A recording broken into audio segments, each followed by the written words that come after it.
भाजपा के हर घर तिरंगा अभियान की हुई शुरुआत। भाजपा युवा मोर्चा ने निकाली तिरंगा यात्रा। 15 अगस्त को हर घर में फहराया जाएगा तिरंगा।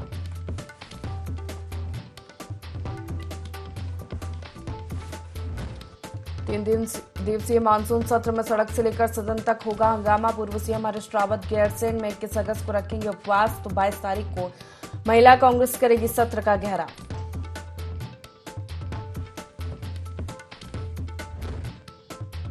चमोली के जवान दीपेंद्र कंडारी का जम्मू कश्मीर में बलिदान। सैनिक कल्याण मंत्री गणेश जोशी ने जवान को दी श्रद्धांजलि। 17वीं बटालियन गढ़वाल राइफल में हवलदार थे जवान।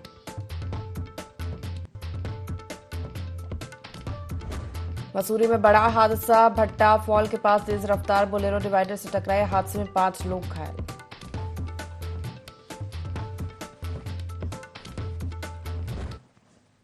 नमस्कार, बहुत स्वागत है आपका देवभूमि लाइव देख रहे हैं आप। मैं हूं आपके साथ प्रशता शर्मा।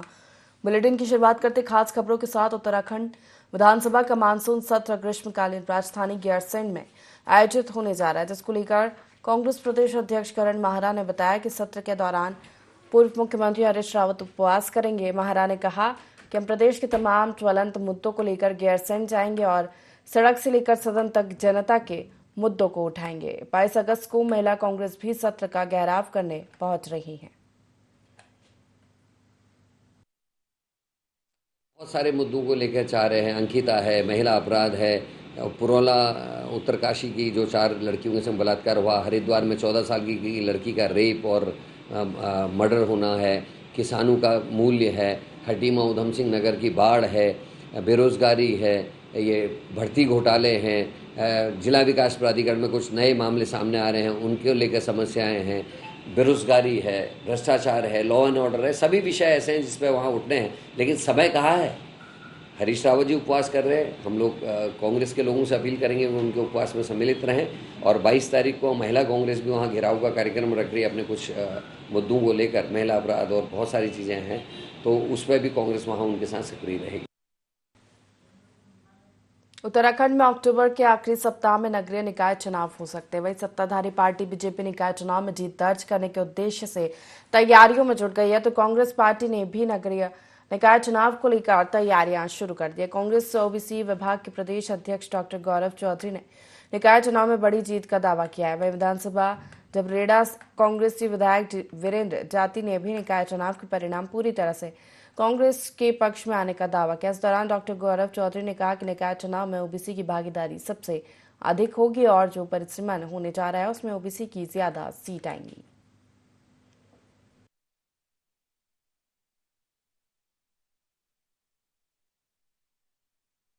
पार्टी कांग्रेस की रीति नीति है, क्योंकि ये तो ऊपर से आदेश जारी होता है जो हमारी पार्टी के मुखिया हैं, लेकिन ओबीसी की भागीदारी सबसे ज़्यादा होगी।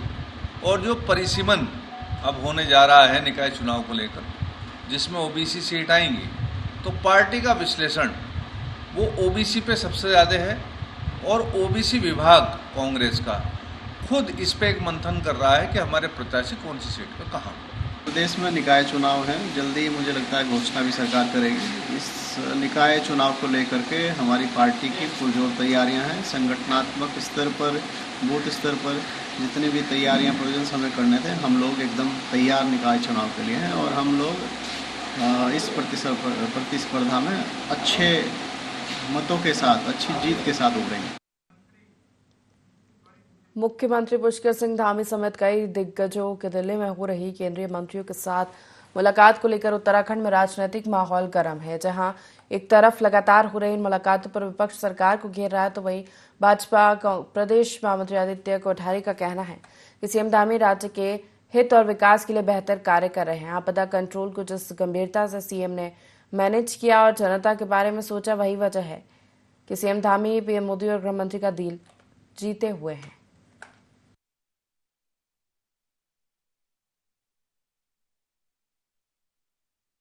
उत्तराखंड के मुख्यमंत्री आदरणीय पुष्कर सिंह धामी जी बहुत अच्छा काम कर रहे हैं। आपदा प्रबंधन जिस त्वरित गति से और जिस गंभीरता के साथ में उन्होंने इसका मैनेजमेंट किया है, और इसी के साथ में उत्तराखंड के विकास के लिए जिस तरह से वो दिन रात एक करके मेहनत कर रहे हैं, प्रधानमंत्री जी का भरोसा जीते हुए हैं, गृह मंत्री जी का भरोसा जीते हुए हैं, और राज्य के हर कोने पर कहीं पर भी किसी तरह की आवश्यकता है तो 24 घंटे मुख्यमंत्री जी उपलब्ध हैं। जहाँ तक राज्य सरकार के मंत्रियों का केंद्रीय नेताओं से मिलने का सवाल है, तो राज्य की बहुत सारे प्रोजेक्ट्स हैं, उनकी स्वीकृति के लिए, राज्य के विकास के लिए हमारे सभी मंत्री निरंतर दिल्ली जाते रहते हैं। हल्द्वानी में भारतीय जनता पार्टी युवा मोर्चा के प्रदेश अध्यक्ष और प्रदेश उपाध्यक्ष के नेतृत्व में हर घर तिरंगा के तहत तिरंगा यात्रा निकाली गई। इस यात्रा में भाजपा युवा मोर्चा के समस्त पदाधिकारी सहित हजारों कार्यकर्ता, भाजपा के पदाधिकारी, वरिष्ठ नेता लोग मौजूद रहे। यात्रा HN इंटर कॉलेज के प्रांगण से शुरू होकर शहीद स्मारक पार्क में संपन्न हुई। संपन्न समारोह में तिरंगा वितरण भी किया गया।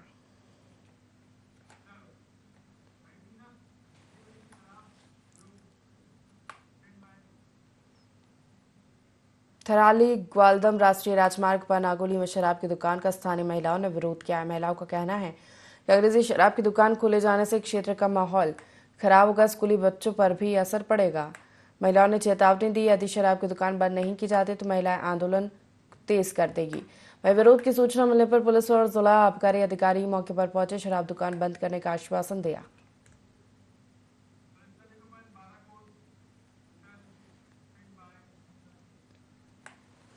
चंपावत जिले के बाराकोट क्षेत्र में मूसलाधार बारिश से लोहाघाट पिथौरागढ़ नेशनल हाईवे में भारी मलबा आने से मार्ग बंद हो गया है। NH बंद होने से दोनों वाहनों की लंबी लंबी कतारें लग गई हैं और सैकड़ों यात्री फंस गए हैं। लोहाघाट SDM रिंकू बिष्ट के संज्ञान में मामला आने पर उन्होंने नेशनल हाईवे के अधिकारियों को जल्द मार्ग खोलने के निर्देश दिए। मार्ग को सुचारू रूप से चालू करने के लिए मशीनों से मलबा हटाने का काम चल रहा है, लेकिन NH में मलबा काफी ज्यादा मात्रा में आने की वजह से मार्ग खुलने में समय लगने की संभावना है।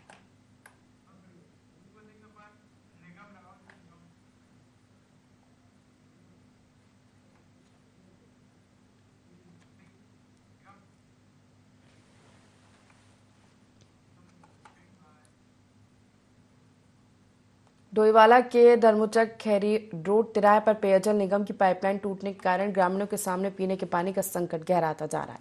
बता दें, पहले इस क्षेत्र में पेयजल सप्लाई जल संस्थान के द्वारा की जाती थी, लेकिन कुछ समय से पेयजल निगम पानी सप्लाई कर रहा है। वहीं अब पानी न मिल पाने के कारण ग्रामीणों में आक्रोश बढ़ता जा रहा है। आक्रोशित ग्रामीणों ने पानी की समस्या के निराकरण की मांग को लेकर पेयजल निगम के अधिकारियों के खिलाफ कैरी मार्ग पर प्रदर्शन किया। ग्रामीणों का कहना है कि पहले पानी की सप्लाई सुचारू रूप से होती थी, जब से पेयजल निगम द्वारा सप्लाई की जा रही तब से क्षेत्र में पानी की समस्या बनी हुई है। कई बार विभाग को समस्या से अवगत कराने के बाद भी समस्या का कोई निराकरण नहीं हो रहा।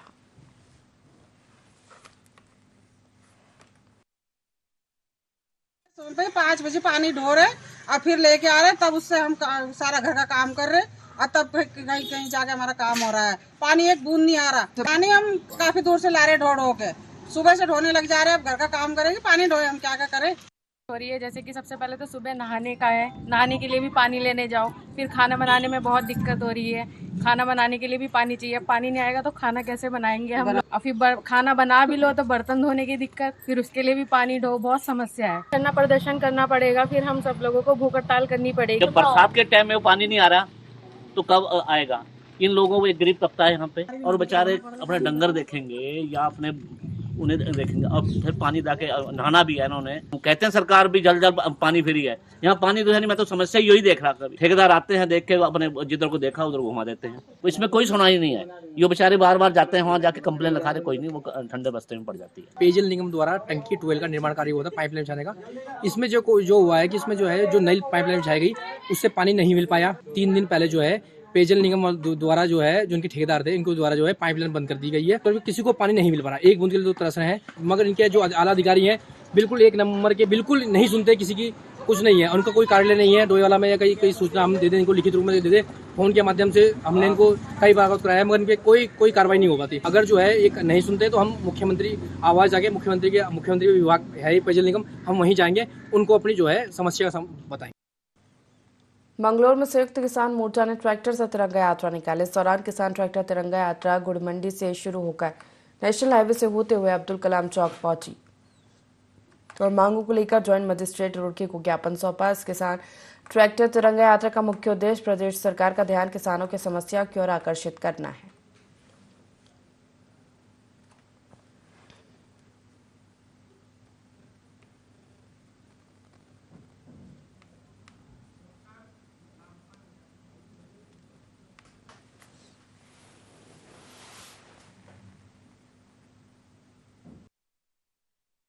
आज भी किसान आर्थिक गुलाम है, हमें लगातार लुटा जा रहा है, हम आर्थिक आज़ाद नहीं हो।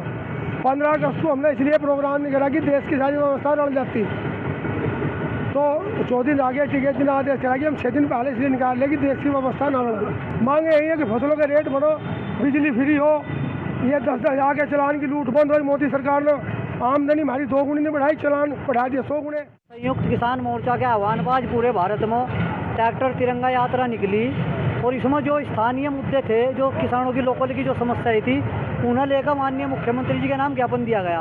और हमारा आज पूरे जनपद हरिद्वार में तिरंगा यात्रा निकली 6 के 6 ब्लॉक में। और हमारा यह है कि जो हमारी मांग है, किसानों का कर्जा माफ करा जाए और अगर समस्याओं का समाधान नहीं होगा तो जल्दी भारतीय किसान यूनियन जनपद हरिद्वार में एक बड़ा आंदोलन करेगी। आते हैं और कुछ गन्ना मिल की जो शुगर का जो इनका प्राइस होता है उससे रिलेटेड है। तो हमारी तरफ से जो हमारे लेवल की जो गन्ना जो मिल हमारी रहती है उसके द्वारा जो पेमेंट का है ऑलरेडी भी मीटिंग्स कर दी जा चुकी है और आगे भी हम करेंगे। इसमें जो भी अगर कोई इनका बकाया रहता है तो हमारी तरफ से जो होगा उसमें हम त्वरित कार्रवाई करेंगे और जो शासन तक मैसेज जाना है वो आज ही हम यहाँ से ज्ञापन फॉरवर्ड करवा देंगे और हमारे उच्च अधिकारी को भी इस चीज़ से इनकी प्रॉब्लम्स के बारे में अवगत करा। करते खबरों का हरिद्वार के बहादुराबाद के सुदेश मल्टी स्पेशलिटी अस्पताल के डॉक्टरों पर इलाज में लापरवाही के आरोप लगे हैं। परिजनों ने बताया कि 8 वर्षीय बच्चे को बुखार के चलते अस्पताल में भर्ती कराया था। बच्चे को समय पर उचित इलाज नहीं मिला, जिसके चलते उसकी हालत और बिगड़ गई। वहीं जब बच्चे की हालत गंभीर हो गई तो डॉक्टर ने उसे किसी अन्य अस्पताल में रेफर करने की सलाह दी, जिसके बाद परिजन ग्रामीणों ने अस्पताल में पहुंचकर हंगामा किया। मामले की सूचना मिलते ही बहादुराबाद पुलिस मौके पर पहुंची।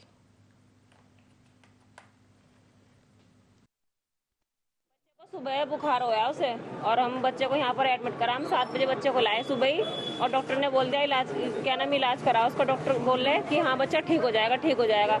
उसके बाद भी बोलते रहे, हम पूछते रहे हमारे बच्चे की कंडीशन कैसी है कि हाँ ठीक है। फिर उसे बच्चे को वेंटिलेटर पे डाल दिया बच्चे को, ठीक है बुखार में ही। ये बोल रहे हैं बच्चे को कि अब इसे तुम कहीं भी जो लिग्रान ले जा सकते हो। अब बताओ ऐसे कैसे हम ले जा लेंगे बच्चे को। डॉक्टर भाग रहा है, जो ट्रीटमेंट कर रहे थे बड़ा डॉक्टर कोई नहीं आया। बच्चे की हालत सीरियस है बच्चा हमारा। बीते दिनों दिल्ली के कोचिंग संस्थान में छात्रों के साथ हुई दुर्घटना के बाद सीएम धामी ने सभी कोचिंग संस्थानों और व्यावसायिक प्रतिष्ठानों की जांच करने के सभी जिलाधिकारियों को निर्देश दिए थे। एसडीएम लोहाघाट रिंकू बिष्ट के नेतृत्व में फायर विभाग, विद्युत विभाग, राजस्व विभाग और पीडब्ल्यूडी के अधिकारियों ने नगर के होटल और व्यावसायिक प्रतिष्ठानों का औचक निरीक्षण किया। एसडीएम ने बताया कि शासन द्वारा जारी किए गए निर्देशों के तहत नगर के सभी होटल और व्यावसायिक संस्थानों के बेसमेंट का निरीक्षण किया गया। साथ ही दुर्घटना के वक्त बाहर निकलने के लिए आपातकालीन रास्तों, अग्निशमन यंत्रों, विद्युत लाइनों की जांच की गई ताकि आगजनी, जलभराव और दुर्घटना होने पर लोग बाहर निकल सके।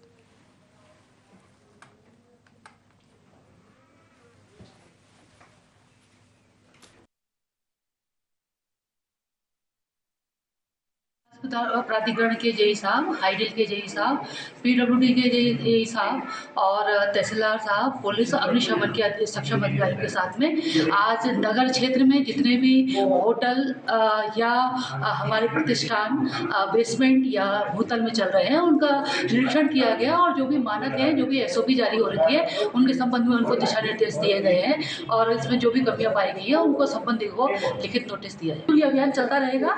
इसके माध्यम से लोगों को जागरूक भी किया जा रहा है कि जैसे दिल्ली में अभी इतनी बड़ी घटना हुई है तो इसमें जैसे एंट्री एग्जिट डोर है हमारा, उसका ध्यान रखा जाए, विद्युत व्यवस्था उसको सुचारू रखा जाए। अगर कभी अग्निकांड जैसी कोई घटना हो जाती है या रेड अलर्ट में भारी बारिश का अलर्ट होता है तो उस समय हमें जान माल और मानव क्षति ना हो, इसका पूरा।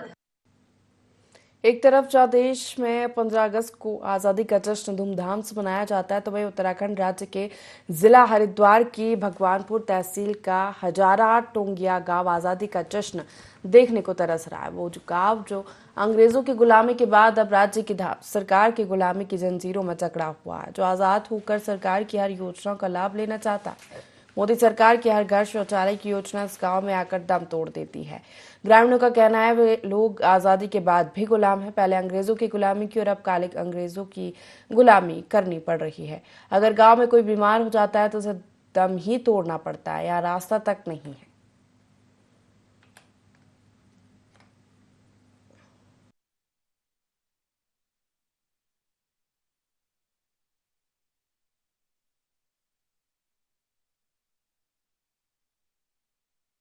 यहाँ सारी है, लाइट की है और स्कूल की है, सड़क की है, पक्के मकान नहीं है, लैट्रिन बाथरूम नहीं है और छोटे छोटे बच्चे स्कूल बाहर जाते हैं नदी पार करके, उनके लिए भी समस्या खड़ी। नदी में बच्चा बह गया, आते जाते समस्या ही समस्या है।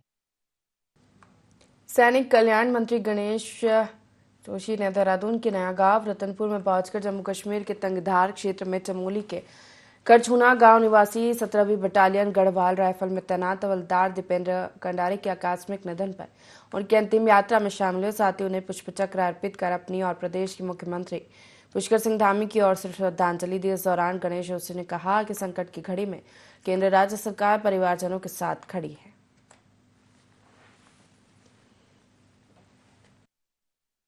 देश की रक्षा के लिए उसने अपने प्राणों की आहुति दी है। उस शहीद को श्रद्धांजलि पहले उस परिवार में गया था। जब उसकी माँ, उसकी पत्नी मुझसे चिपक हो रही थी तो मैं महसूस कर सकता हूँ कि कितने कष्ट में वो परिवार गुजर रहा होगा।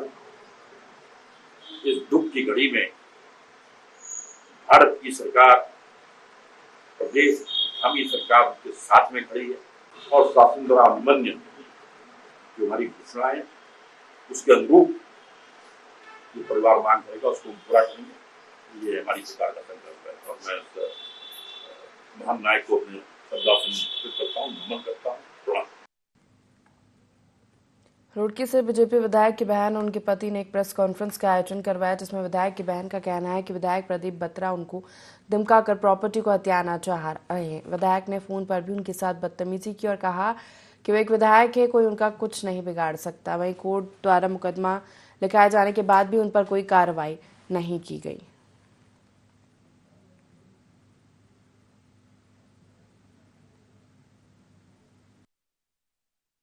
ये चल रहा है जी, उन्होंने मेरे बीबी के नाम की संपत्ति जो थी, उनके मदर की संपत्ति जो मेरे बीबी के हिस्से की थी, उसको उन्होंने जाली दस्तावेज बना के, जाली एफिडेविट तैयार करवा के अपने और अपने बच्चों के नाम करवा लिया।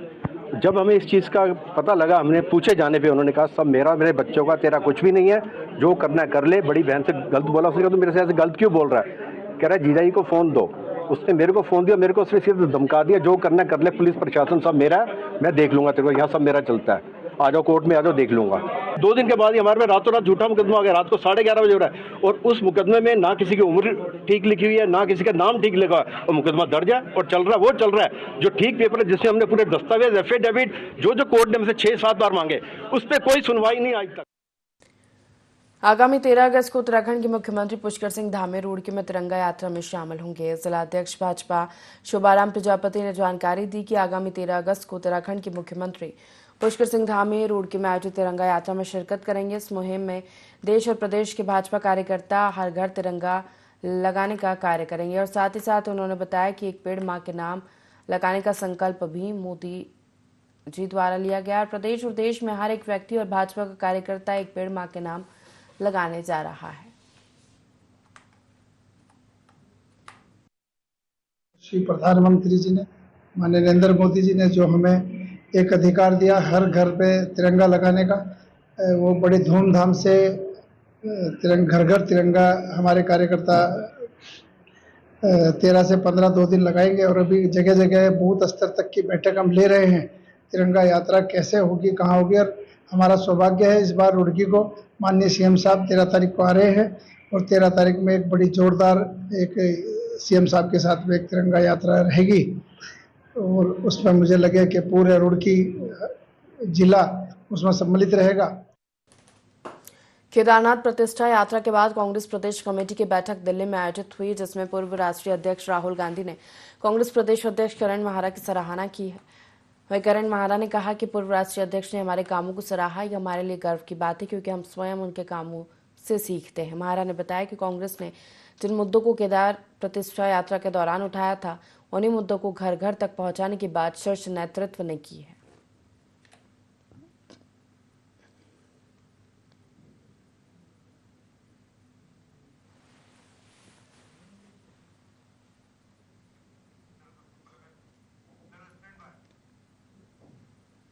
मध्य प्रदेश के मुख्यमंत्री डॉक्टर मोहन यादव इन दिनों एक नए मिशन पर हैं। उनका मिशन है निवेश से आगे बढ़े मध्य प्रदेश। सीएम प्रदेश के कोने कोने में उद्योग धंधों का जाल बिछाकर प्रदेश को विकास के पथ पर आगे बढ़ाने के साथ हर हाथ को काम देने की कवायद में जुटे हैं। उनकी इसी कवायद पर देखिए खास रिपोर्ट। प्रधानमंत्री नरेंद्र मोदी ने 2047 तक भारत को विकसित देश बनाने का संकल्प लिया है। उनका संदेश है कि हम सभी अच्छा करें, देश को अच्छा बनाएं। गांव से लेकर शहरों के विकास, हर खेत तक पानी, हर हाथ को काम, हर सिर पर छत, शिक्षा, स्वास्थ्य का संकल्प लेकर वो आगे बढ़ रहे हैं। मुख्यमंत्री डॉक्टर मोहन यादव की अगुवाई में मध्य प्रदेश की डॉक्टर मोहन यादव सरकार भी इसी दिशा में आगे बढ़ रही है। खेती किसानी में पंजाब जैसे राज्यों को पीछे छोड़ रहा है। मध्य प्रदेश अब नई उड़ान भरने जा रहा है। ये उड़ान है औद्योगिक विकास की। तमाम प्राकृतिक संसाधनों से संपन्न मध्य प्रदेश को उद्योग धंधों के क्षेत्र में आगे बढ़ाने के लिए डॉक्टर मोहन यादव सरकार ने फुल प्रूफ प्लान तैयार किया है। 2025 की शुरुआत में भोपाल में ग्लोबल इन्वेस्टर समिट होगी। इसके पहले क्षेत्रीय स्तर पर रीजनल इंडस्ट्री कॉन्क्लेव बुलाई जा रही है। पहली समिट उज्जैन में हुई, दूसरी जबलपुर में, अब तीसरी 28 अगस्त को ग्वालियर में होने जा रही है।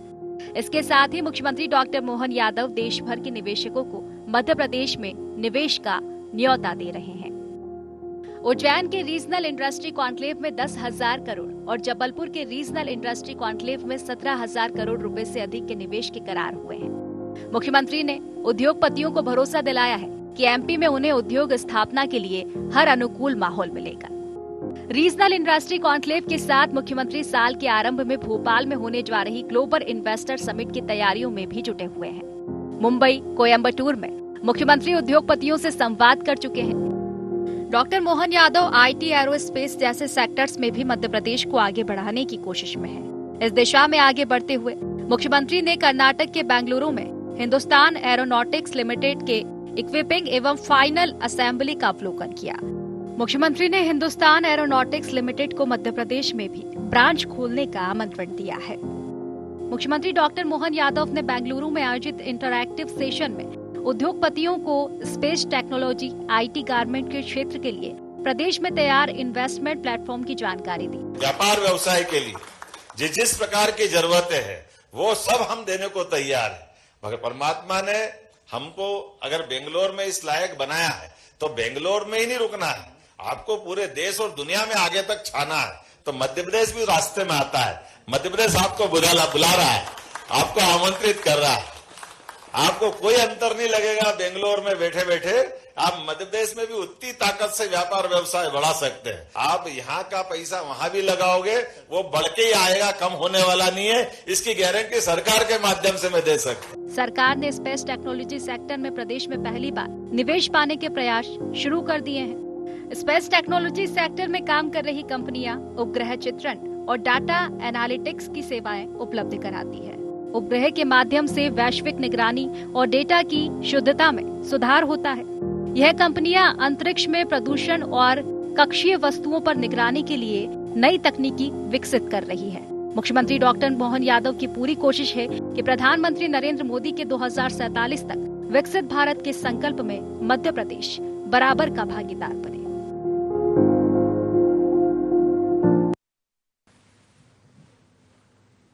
इसी के साथ देवभूमि लाइव में फिलहाल इतना ही। लगातार खबरों के लिए देखते रहिए IND24। नमस्कार।